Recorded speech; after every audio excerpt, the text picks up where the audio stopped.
Hello everyone, welcome back to our channel. আজিৰ এই ভিডিঅ'টোত মই আপোনালোকক MS Wordত এখন স্কুলৰ আইডেন্টিটি কাৰ্ড বনাবলৈ শিকাম আৰু আপোনালোকে যদি আমাৰ চেনেলত প্ৰথমবাৰ আহিছে আৰু এতিয়ালৈকে আমাৰ চেনেল সাবস্ক্ৰাইব নাই কৰা তেনেহলে আমাৰ চেনেলটো সাবস্ক্ৰাইব কৰি দিয়ক যাতে আমি নতুনকৈ যিয়ে ভিডিঅ' আপলোড কৰো আপোনালোকে তাৰ নটিফিকেশন পাই যায় ঠিক আছে তেনেহলে আহক আমি ভিডিঅ'টো ষ্টাৰ্ট কৰো আৰু আইডি কাৰ্ড এখন বনাবলৈ কাৰণে মই আইডি কাৰ্ডৰ জোখৰ পেজ এটা ইয়াত ইনসাৰ্ট কৰি ৰাখিছো আৰু আপোনালোকে যদি নাজানে যে MS Wordত পেজৰ সাইজ কেনেকৈ চেঞ্জ কৰে তেনেহলে মই আপোনালোকক দেখাই দিছো প্ৰথমে আপোনালোকে পেজ লেআউটত যাব তাৰ পিছত সাইজত যাব তাৰ পিছতে আপোনালোকে বিচৰা সাইজটো যদি ইয়াত আছে আপোনালোকে ইয়াৰ পৰা সাইজটো সিলেক্ট কৰি ল'ব আৰু যদি আপোনালোকে বিচৰা সাইজটো ইয়াত নাই পোৱা তেনেহলে মোৰ পেপাৰ সাইজত যাব তাৰ পিছত ইয়াত যে আপোনাৰ অপচন আছে পেপাৰ সাইজ আপুনি ইয়াত ক্লিক কৰিব ইয়াত আপুনি কাস্টম সাইজ সিলেক্ট কৰিব ইয়াত আপুনি এনেকৈ স্ক্ৰল কৰিলে বহুতখিনি অপচনস পাই যাব ইয়াত আপুনি কাস্টম সাইজটো সিলেক্ট কৰিব তাৰ পিছতে আপোনাক উইডথ কিমান লাগে আৰু হাইট কিমান লাগে হেতু আপুনি ইয়াত টাইপ কৰিব আৰু টাইপ কৰাৰ পিছত আপুনি ওকে কৰি দিব তেতিয়া আপোনাৰ হে পেজটো আহি যাব এতিয়া আপুনি যেনেকুৱা সাইজৰ আইডি কাৰ্ড বনাব বিচাৰিছে সেই হিচাপে আপোনালোকে পেজৰ সাইজটো সিলেক্ট কৰি ল'ব এতিয়া মই আমাৰ সুবিধাৰ কাৰণে পেজটো অকমান জুম কৰি ল'ম তাৰ কাৰণে ইয়াত আপোনাৰ সাইডত যে জুম ইনৰ অপচনটো আছে মই ইয়াত ক্লিক কৰিম তেতিয়া মোৰ পেজটো জুম হৈ যাব মই জুম ইনত ক্লিক কৰি মোৰ পেজটো অলপ জুম কৰি ললো এতিয়া এই আইডি কাৰ্ডখন বনাবৰ কাৰণে মই এটা শেপ ইনসাৰ্ট কৰিম ইয়াত তাৰ কাৰণে মই ইনসাৰ্টত যাম শেপছত যাম আৰু এটা ৰেক্টেংগল শেপ সিলেক্ট কৰিম ইয়াৰ পৰা তাৰ পিছতে মই এই ৰেক্টেংগল শেপটো ইয়াত এনেকৈ ড্ৰ কৰি ল'ম মই শেপটো ইয়াত এনেকৈ ড্ৰ কৰি ললো তাৰ পিছতে মই এতিয়া এই শেপটোৰ ওপৰত কালাৰ ফিল কৰিম শেপটোৰ ওপৰত কালাৰ ফিল কৰিবৰ কাৰণে মই ফৰমেটত যাম তাৰ পিছতে মই শেপ ফিলত যাম আৰু শেপ ফিলত যোৱাৰ পিছত মই ইয়াৰ পৰা এটা কালাৰ সিলেক্ট কৰি ল'ম মই ইয়াৰ পৰা এই কালাৰটো সিলেক্ট কৰিম আপুনি আপোনাৰ একৰ্ডিং ইয়াৰ পৰা যিকোনো কালাৰে ল'ব পাৰে এতিয়া ইয়াৰ পিছত মই শেপ আউটলাইনত যাম আৰু মই নো আউটলাইন কৰি ইয়াত যিটো মোৰ ব্ল্যাক কালাৰৰ আউটলাইন আছিলে মই হে আউটলাইনটো ৰিমুভ কৰি ললো এতিয়া মই এই শেপটোকে কপি কৰি ল'ম তাৰ কাৰণে মই কিবৰ্ডত Ctrl+C প্ৰেছ কৰিম Ctrl+C প্ৰেছ কৰাৰ লগে লগে মোৰ এই শেপটো কপি হৈ গ'ল এতিয়া নেক্সট মই কিবৰ্ডত Ctrl+V প্ৰেছ কৰিম Ctrl+V প্ৰেছ কৰাৰ লগে লগে মোৰ এই শেপটো পেষ্ট হৈ গ'ল তাৰ পিছত এতিয়া মই ফৰমেটত যাম শেপ ফিলত যাম আৰু ইয়াৰ পৰা মই ডাৰ্ক ব্লু কালাৰটো সিলেক্ট কৰিম তাৰ পিছত মই এই শেপটো মুভ কৰি পেলাই ইয়াত আনি পেলাই ৰাখিম ইয়াৰ সাইজটো মই অকনমান এডজাস্ট কৰি ল'ম এই পইণ্টত ক্লিক কৰি তো এটো মই এডজাস্ট কৰি ললো তাৰ পিছত এতিয়া মই ইয়াত আমাৰ স্কুলৰ লোগোটো এড কৰিম তাৰ কাৰণে মই ইনসাৰ্টত যাম পিকচাৰত যাম পিকচাৰত যোৱাৰ লগে লগে মোৰ ইয়াত যিমান পিকচাৰ আছে সব ওপেন হৈ গ'ল তে ইয়াৰ পৰা মোক যোনটো লোগো লাগে মই হে লোগোৰ পিকচাৰটোৰ ওপৰত ক্লিক কৰিম তাৰ পিছতে মই ইনসাৰ্ট কৰিম ইনসাৰ্ট কৰাৰ লগে লগে মোৰ এই ফটোখন ইয়াত আহি গ'ল তাৰ পিছতে মই ফৰমেটত যাম তাৰ পিছত মই টেক্সট ৰেপিঙত যাম তাৰ পিছতে ইয়াত যেটো অপচন আছে ইন ফ্ৰন্ট অফ টেক্সট মই এই অপচনটোৰ ওপৰত ক্লিক কৰিম তাৰ পিছত এই কৰ্নাৰৰ পইণ্টত ক্লিক কৰি পেলাই মই ইয়াৰ সাইজটো অলপ এডজাস্ট কৰি ল'ম তাৰ পিছত মই এই ফটোখন আনি পেলাই এই শেপটোৰ ওপৰত ৰাখিম ইয়াৰ পিছত মই লোগোৰ সাইজটো অকমান ডাঙৰ কৰিম তাৰ কাৰণে মই এই পইণ্টটোত ধৰি পেলাই অলপ তলফালে টানি দিম তাৰ পিছতে মই এই পিকচাৰটোৰ ওপৰত ক্লিক কৰি পিকচাৰটো মই এনেকৈ ওপৰত আনি ৰাখি দিম এতিয়া মই ইয়াত আমাৰ স্কুলৰ নেম আৰু এড্ৰেছটো টাইপ কৰি ল'ম তাৰ কাৰণে মই ৱৰ্ড আৰ্ট ইউজ কৰিম আপোনালোকে ইচ্ছা কৰিলে টেক্সট বক্সৰ ভিতৰতো টেক্সটটো টাইপ কৰিব পাৰিব কিন্তু মই ইয়াত ৱৰ্ড আৰ্ট ইউজ কৰিম তাৰ কাৰণে মই ইনসাৰ্টত যাম ৱৰ্ড আৰ্টত যাম তাৰ পিছতে মই এই ডিজাইনটো সিলেক্ট কৰিম আৰু সেই ডিজাইনটোত সিলেক্ট কৰাৰ লগে লগে মোৰ ইয়াত এনেকুৱা ইন্টাৰফেস আহিব মই বেক স্পেচটো প্ৰেছ কৰি পেলাই মোৰ এই টেক্সটটো ক্লিয়াৰ কৰি ল'ম তাৰ পিছতে মোৰ ইয়াত যি টেক্সট টাইপ কৰিবলগীয়া আছে মই সেই টেক্সটটো টাইপ কৰি ল'ম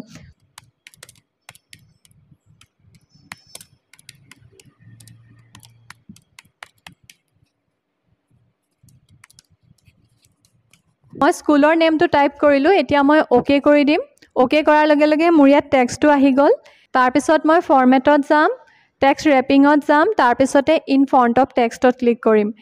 তাৰ পিছত মই এই টেক্সটটো মুভ কৰি ইয়াত আনি ৰাখিম এতিয়া মই টেক্সটৰ কালাৰটো চেঞ্জ কৰি ল'ম আপোনালোকে দেখিছে ইয়াত মোৰ যেটো টেক্সট আছে টেক্সটত আপোনাৰ ব্ল্যাক কালাৰৰ আউটলাইন এটা আছে মই এই আউটলাইনটো ৰিমুভ কৰি ল'ম তাৰ কাৰণে মই শেপ আউটলাইনত যাম আৰু ইয়াত মই হোৱাইট কালাৰ কৰি দিম তাৰপিছত মই আকৌ শ্বেপ আউটলাইনত যাম, ৱেটত যাম আৰু এই আউটলাইনৰ সাইজটো মই অকণমান সৰু কৰি লম। তাৰপিছত মই টেক্সটটো অকণমান তললৈ লৈ আনিম। এতিয়া মই ইয়াত আমাৰ স্কুলৰ এড্ৰেছটো টাইপ কৰি ল'ম। তাৰ কাৰণে মই আকৌ ইনচাৰ্টত যাম, ৱৰ্ড আৰ্টত যাম আৰু এই ডিজাইনটোৱে সিলেক্ট কৰিম আৰু মোৰ যিটো টেক্সট আছে সেই টেক্সটটো মই টাইপ কৰি ল'ম।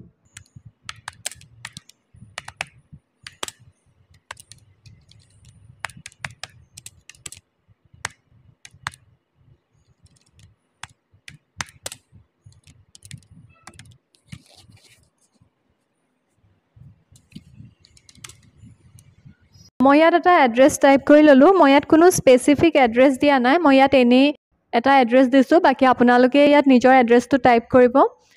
মই টেক্সটৰ সাইজটো অকণমান সৰু কৰি ল'ম। তাৰ কাৰণে মই সাইজত যাম আৰু ইয়াৰ সাইজটো অকণমান সৰু কৰিম। তাৰপিছত মই অ'কে কৰি দিম। তো এইটো মোৰ টেক্সটটো ইয়াত আহি গ'ল। এতিয়া মই ফৰ্মেটত যাম, তাৰপিছতে মই টেক্সট ৰেপিঙত যাম, তাৰপিছতে মই ইন ফ্ৰণ্ট অফ টেক্সট বুলি যিটো অপশ্যন আছে তাত ক্লিক কৰিম। তাৰপিছতে মই শ্বেপ আউটলাইনত গৈ ইয়াৰ কালাৰটো হোৱাইট কৰি ল'ম আৰু তাৰপিছত আকৌ মই শ্বেপ আউটলাইনত গৈ ৱেটত গৈ ইয়াৰ সাইজটো অলপ সৰু কৰি ল'ম। তাৰপিছত মই এই টেক্সটটো মুভ কৰি পেলাই ইয়াত আনি ৰাখিম। মোৰ আখৰৰ সাইজটো অকণমান ডাঙৰ হৈছে, মই আখৰৰ সাইজটো অকণমান সৰু কৰি ল'ম। তাৰ কাৰণে এই ছাইডত যিটো পইণ্ট আছে এই পইণ্টটোত ধৰি পেলাই মই ইয়াৰ সাইজটো অকণমান সৰু কৰি ল'ম। তাৰপিছত এতিয়া মই এই টেক্সটটো এই মাজত আনি ইয়াত ৰাখিম। এতিয়া ইয়াত মই আমাৰ ষ্টুডেণ্টৰ নেমটো টাইপ কৰি ল'ম। তাৰ কাৰণে মই আকৌ ইনচাৰ্টত যাম, ৱৰ্ড আৰ্টত যাম, এই ডিজাইনটোৱে সিলেক্ট কৰিম। তাৰপিছতে মই ইয়াত টেক্সটটো ক্লিয়াৰ কৰি মোৰ যিটো নেম টাইপ কৰিবলগীয়া আছে মই সেই নেমটো টাইপ কৰি ল'ম।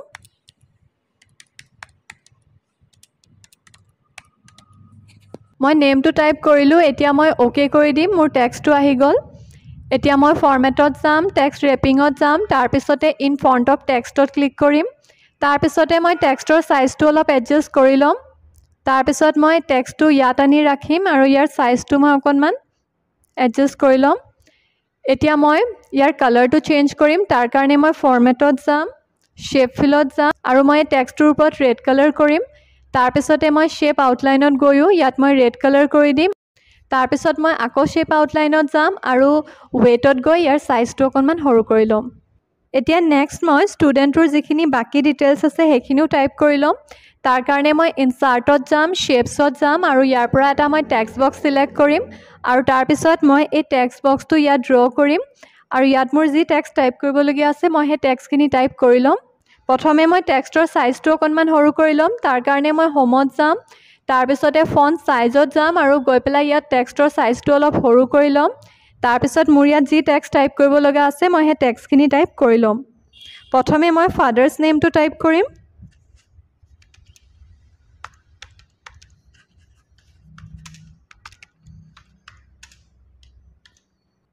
মই শ্বেপটোৰ সাইজটো অকণমান ডাঙৰ কৰি ল'ম। এতিয়া মই ফাদাৰ্ছ নেমটো টাইপ কৰি ল'ম।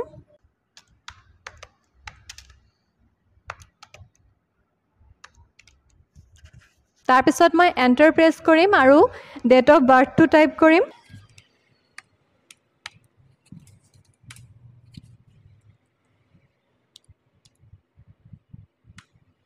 মই আখৰৰ সাইজটো আৰু অকণমান সৰু কৰি ল'ম। তাৰ কাৰণে মই টেক্সটটো সিলেক্ট কৰিম। তাৰপিছতে ফন্ট সাইজত গৈ পেলাই মই ইয়াৰ সাইজটো আৰু অকণমান সৰু কৰিম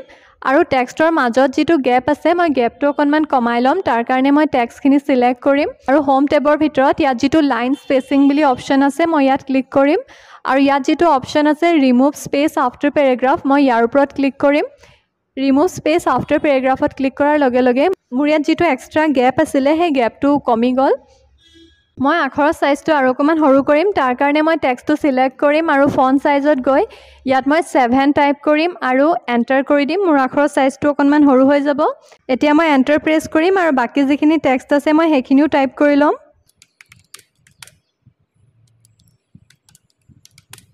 মোৰ ইয়াত যি টেক্সট টাইপ কৰিব লগা আছিলে মই সেই টেক্সটখিনি টাইপ কৰিলোঁ। এতিয়া মই এই শ্বেপটোৰ ওপৰত ক্লিক কৰি মই টেক্সটটো অকণমান ওপৰলৈ লৈ যাম আৰু এই টেক্সট বক্সটোত যিটো ব্লেক কালাৰৰ আউটলাইন আছে মই সেই আউটলাইনটো ৰিমুভ কৰি ল'ম। তাৰ কাৰণে মই ফৰ্মেটত যাম, শ্বেপ আউটলাইনত যাম আৰু ন' আউটলাইন কৰি ল'ম আৰু শ্বেপ ফিলত গৈ ন' ফিল কৰি ল'ম। এতিয়া মই টেক্সটৰ মাজত অকণমান গেপ এড কৰিম। তাৰ কাৰণে মই টেক্সটখিনি সিলেক্ট কৰিম,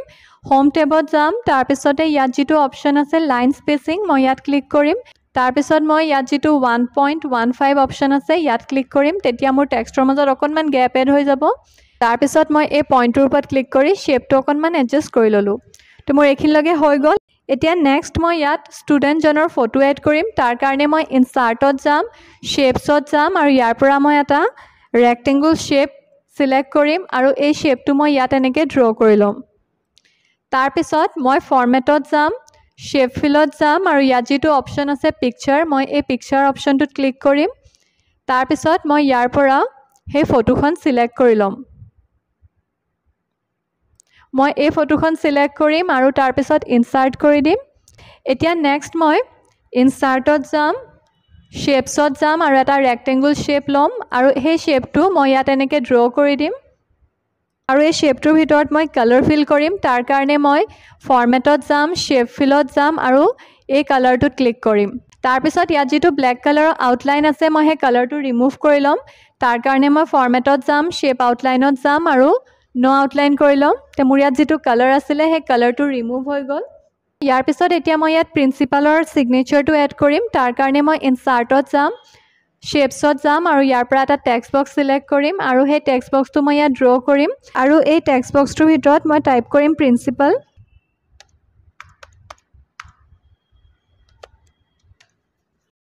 মই টেক্সটটো টাইপ কৰিলো এতিয়া মই টেক্সটটো সিলেক্ট কৰিম তাৰ পিছতে মই হোম টেবত যাম আৰু ফন্টত গৈ পেলাই মই টেক্সটৰ ডিজাইনটো চেঞ্জ কৰিম মই ইয়াত এৰিয়েল ব্ল্যাক ৰাখিম তাৰ পিছতে মই টেক্সটৰ কালাৰটো চেঞ্জ কৰি লম তাৰ কাৰণে মই টেক্সটটো সিলেক্ট কৰিম মই হোম টেবৰ ভিতৰত যেটো ফন্ট কালাৰ বুলি অপচন আছে মই ইয়াত ক্লিক কৰিম আৰু ইয়াত মই ডাৰ্ক ব্লু কালাৰ ইউজ কৰিম তাৰ পিছতে মই ফৰমেটত গৈ শেপ ফিলত গৈ নো ফিল কৰি লম আৰু শেপ আউটলাইনত গৈও নো আউটলাইন কৰি লম তাৰ পিছতে মই ইয়াৰ সাইজটো এডজাস্ট কৰি লম অৱশ্যে মোৰ বেকগ্ৰাউণ্ডত হোৱাইট কালাৰ আছে গতিকে আপোনালোকে টেক্সট বক্সৰ ভিতৰত যেটো হোৱাইট কালাৰৰ ফিল আছে হেতু ৰিমুভ নকৰিলেও একো প্ৰবলেম নহয় কিন্তু যদি আপোনাৰ বেকগ্ৰাউণ্ডত কিবা কালাৰ থাকে তেতিয়া আপুনি এই টেক্সট বক্সৰ ভিতৰত যেটো হোৱাইট কালাৰ আছে সেই হোৱাইট কালাৰটো ৰিমুভ কৰি ল'ব লাগিব এতিয়া মই এই টেক্সটটো মুভ কৰি ইয়াত আনি ৰাখিম তাৰ পিছতে মই ইয়াত প্ৰিন্সিপাল ছাৰৰ সিগনেচাৰটো এড কৰি দিম তাৰ কাৰণে মই ইনসাৰ্টত যাম পিকচাৰত যাম তাৰ পিছত মই ইয়াত সিগনেচাৰৰ ফটোখন সিলেক্ট কৰিম মই এই ফটোখন ইউজ কৰিম গতিকে মই ফটোখনৰ ওপৰত ক্লিক কৰিলো তাৰ পিছতে মই ইনসাৰ্ট কৰিম ইনসাৰ্ট কৰাৰ লগে লগে মোৰ এই ফটোখন ইয়াত আহি গল এতিয়া মই ফৰমেটত যাম তাৰ পিছতে টেক্সট ৰেপিঙত যাম তাৰ পিছতে মই ইন ফ্ৰন্ট অফ টেক্সট বুলি যেটো অপচন আছে তাত ক্লিক কৰিম তাৰ পিছতে মই এই পিকচাৰৰ সাইজটো অলপ এডজাস্ট কৰি লম আৰু তাৰ পিছতে মই এই ফটোখন আনি পেলাই ইয়াত ৰাখিম আপোনালোকে ইয়াত দেখিছে যে মোৰ যিখন ফটো আছে সেই ফটোখনত বেকগ্ৰাউণ্ডত হোৱাইট কালাৰ আছে মই এই হোৱাইট কালাৰটো ৰিমুভ কৰি লম তাৰ কাৰণে মই ফৰমেটত যাম তাৰ পিছতে ইয়াত যেটো ৰিকালাৰ বুলি অপচন আছে মই এই অপচনটোৰ ওপৰত ক্লিক কৰিম তাৰ পিছতে ইয়াত যেটো অপচন আছে সেট ট্ৰান্সপেৰেন্ট কালাৰ মই এই অপচনটোৰ ওপৰত ক্লিক কৰিম ইয়াত যে আপোনাৰ এটা পেন্সিলৰ দৰে আইকন আহিছে সেই আইকনটো দি মই এই হোৱাইট কালাৰৰ যেটো পাৰ্ট আছে ইয়াত ক্লিক কৰিম আৰু ক্লিক কৰাৰ লগে লগে আপোনালোকে দেখিলে যে ইয়াত যেটো হোৱাইট কালাৰৰ বেকগ্ৰাউণ্ড আছিল হেতু ৰিমুভ হৈ গল এতিয়া মই পিকচাৰৰ সাইজটো এডজাস্ট কৰি লম তাৰ পিছতে মই এই পিকচাৰটো আনি পেলাই এইখিনিত ৰাখিম মই ফটোখন অকনমান ৰোটেট কৰি লম তাৰ কাৰণে ইয়াত যেটো গ্ৰীন কালাৰৰ পইণ্ট আছে মই এই পইণ্টটোত ধৰি ফটোখন অকনমান ৰোটেট কৰি লম তাৰ পিছতে মই ফটোখন ইয়াত আনি ৰাখি দিম